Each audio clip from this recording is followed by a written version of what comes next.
Welcome to Nittany Nation Overtime.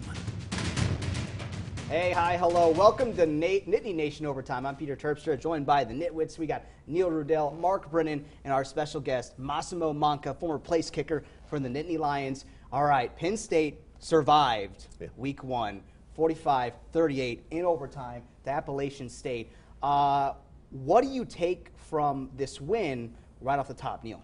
Well, I mean, I give App State, and I thought James Franklin was classy about it, a lot of credit. And I think I can't remember a 4-touchdown underdog coming in here and playing with more heart while down by 2 scores in the fourth quarter. I mean, I was really impressed with them, but I wasn't impressed with Penn State's defense. I think that was a total collapse and really needs to be evaluated this week. You had that time in the second half where they came out swinging, Penn State did, and they took that lead. And as a fan, you might have had this kind of sense of, all right, cool, this is where you put your foot on the gas and you can kind of run away with this thing. Didn't happen. Yeah, well, listen, if you're looking for a silver lining, Penn State should have won that game by 2 or 3 touchdowns. The fact that it didn't, a lot of things with this defense were exposed. I think if they win that game by a significant amount of points, everybody may be thinking, hey, this is all great. But you know what? I'm sure that they went into their meetings on Sunday, and they do that now. They go in on Sunday, and that's where they break down all of the tape and go through all of the mistakes. And boy, are they going to find a lot of them out of this game. A learning experience. We knew this was a young team. I thought the athletic ability was going to carry it much greater than it did in the size, but it clearly didn't. But I'll go back to an old Joe Paterno saying, Massimo, wasn't it, you're never as bad as you look when you win? I'm joking. I'm turning it around a little bit. But I don't think they were as bad as they looked. I think we're going to see a better team against Pitt, but a lot of areas that this team has to tighten up. And this was the first time, I'll also throw this out there, first time in the last couple of years that I thought the opposing coaching staff did a much better job than the Penn State coaching staff. Yeah, and no question about it. I mean, first game of the season, we all expect a blowout, right? Yeah. We thought it was going to be a 45-10 game. So we were all very surprised, yet we know darn well that these are the types of games that really build character. Seriously, I mean, when we were in 85 and 86, I know you remember well, we had a lot of close games in those 2 undefeated seasons. Cincinnati, Maryland, Rutgers, Temple, teams that we should have blown out, you know, and this was a big test, you know, just the fact that we were able to come through at the end and win this game. We're 1-0. You know, we're going to remember this game as we go on during the season, and that's the bottom line. We're 1-0. Let's just take it from there and improve. Got a lot of work to do. We realize that, but we'll get better.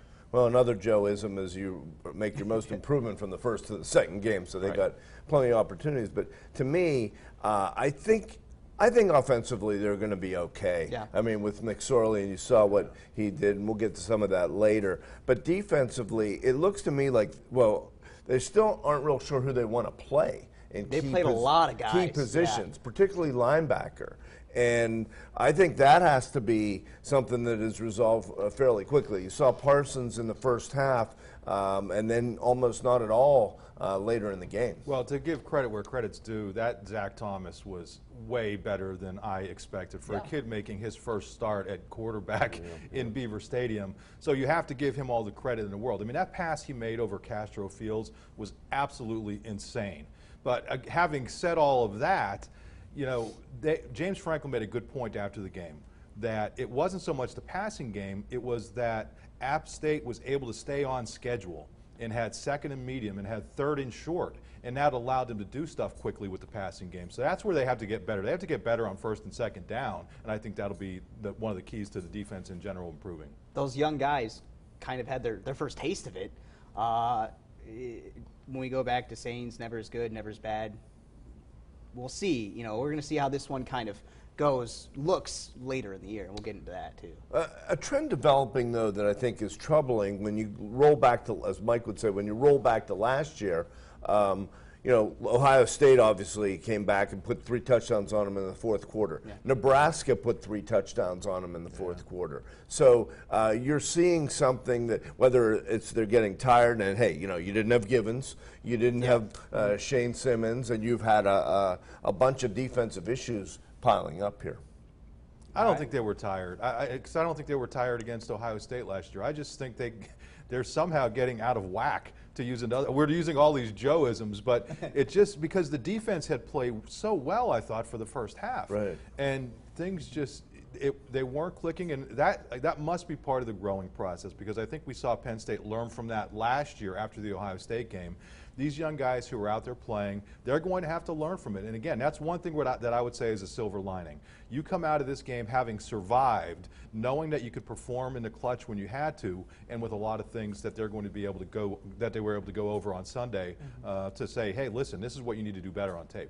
Speaking of silver linings, we're going to get into that coming up next. They did get the win. That's what's most important, and we tell you what impressed us the most coming up next.